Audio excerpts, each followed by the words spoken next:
Brilliance Audio presents Above the Law, a novel by J.F. Freedman. To Georgia Rose Freedman.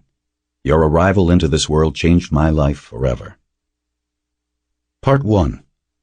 Sandstorm. The telephone rang. Reva answered it. "Luke," she called. "It's for you."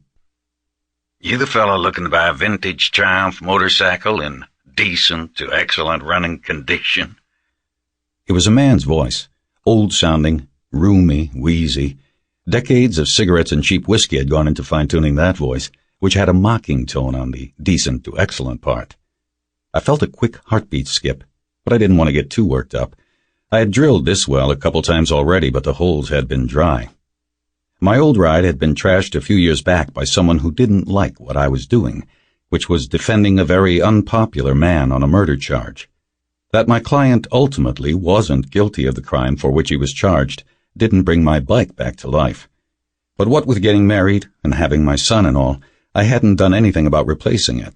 Now, with my life settled into a comfortably predictable existence, I wanted to straddle two wheels again, if only on the weekends. I live in Santa Barbara, but nothing available here turned me on, so last week I placed ads in the L.A. Times, Long Beach Telegram, and the San Fernando Valley Daily News.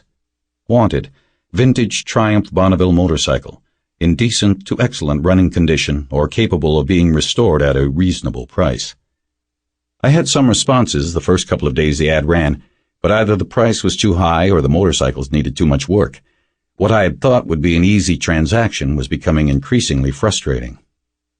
"Yes, that's me," I answered, probably too eagerly. The price just went up a couple of $100, I thought. But what the hell? "Ain't got one." A kind of chuckle, wheeze, phlegmy cough. The connection wasn't great, so it was most likely not as bad as it sounded, but this was not a well man. Ah, well, life's full of little jokes. "Thanks for calling," I told the prankster. Maybe he was an old shut-in. This could have been the high point of his day, maybe even his week. I started to hang up. "Got a Vincent." The receiver was halfway to its cradle, but I heard that. "Black Shadow 53. Got a Ducat clutch. She runs smooth. I ain't jerking your chain." I brought the receiver back to my ear. I didn't immediately reply because now I was discombobulated. I was actually tingling, as if I'd stuck my finger in a light socket.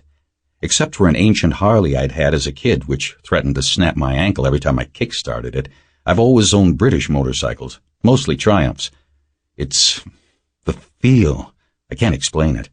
Like preferring blondes over brunettes. Strawberry. Sample complete. Ready to continue?